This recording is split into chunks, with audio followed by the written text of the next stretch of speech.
kucing yang kau sayang tersesat di jalanan, pasti ia akan mencari jalan pulang.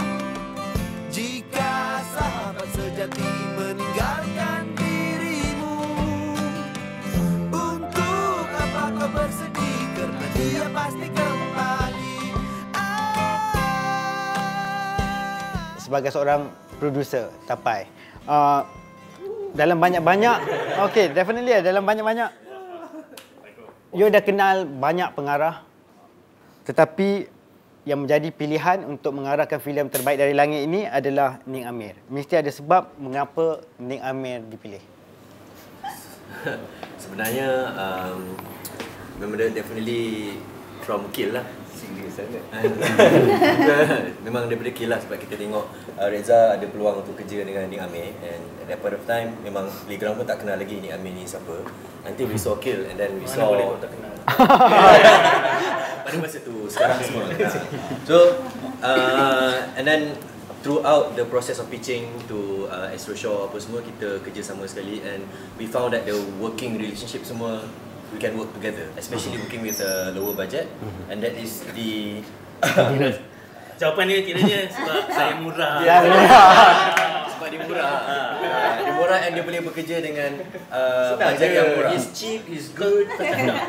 He's terus terang terus. Lah, kita kena bercakap berlapis. Actually one thing what people, satu benda pasal buat filem ni kan, dia macam selalunya pada awal-awal dia you have that luxury. Maksudnya kau ada luxury untuk buat benda yang kau suka tanpa kira untung dulu. Okay, correct. Kan? So bila kita ada that luxury, so kita tak adalah macam nak fikir oh kita ambil well known director. Tak ada. Kita fikir macam mana nak cari orang yang kita kerja and then kita rasa best. Untuk buat sebuah filem road movie yang definitely akan involve the logistic, the art direction, the art department. Boleh ceritakan sikit tak the kerumitan that proses tu? I think the biggest thought behind planning the logistics apa semua tu is to surround the director dengan orang-orang yang boleh support dia. And of course road movie pun memang cost of travelling and accommodation will come into play. Originally we were supposed to shoot daripada Bentong pergi ke Cerating, tapi end up kita tukar. In fact that happened like 1 week sebelum kita shoot. And of course cost yang lain lah, benda-benda yang kita tak nampak, contohnya bila kena berdepan dengan gangster, bila kena berdepan dengan mak ayam. Benda tu betul lah.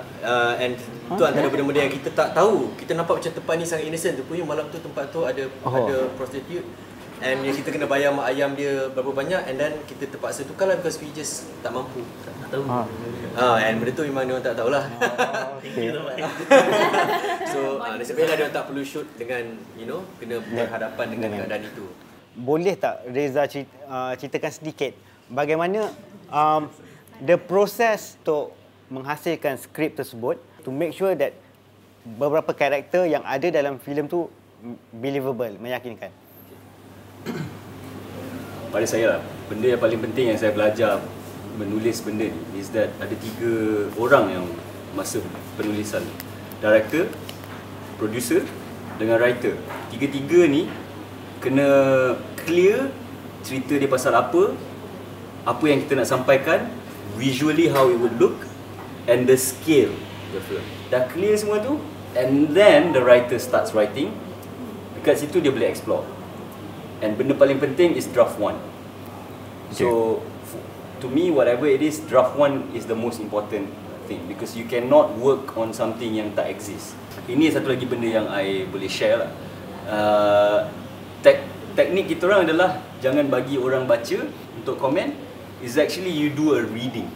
You panggil capable actors, act it out, and you panggil orang untuk duduk dan dengar. So you sendiri dengar macam mana, and then ada orang lain pun dengar macam mana. Sebab kalau you baca, if you read a script, you bagi 5 orang baca, it's a 5 interpretation of the script. Tapi bila you bagi seorang baca, it's clear to everyone they are looking at the same thing. So selalu dia punya komen tu akan dekat-dekat dan it's more helpful. Bunyi macam intellectual tapi semua benda jadi kat mamak je. So masuk. Okey. Apa maksud anda dengan kayu tunggul tu? Kita dalam filem Melayu selalu nampak dan dengar yang pelakon kita ni kayu kan. Jadi saya cuba mengutarakan isu ni dengan menggunakan kayu yang sebenar. Macam ni pun boleh panggil filem.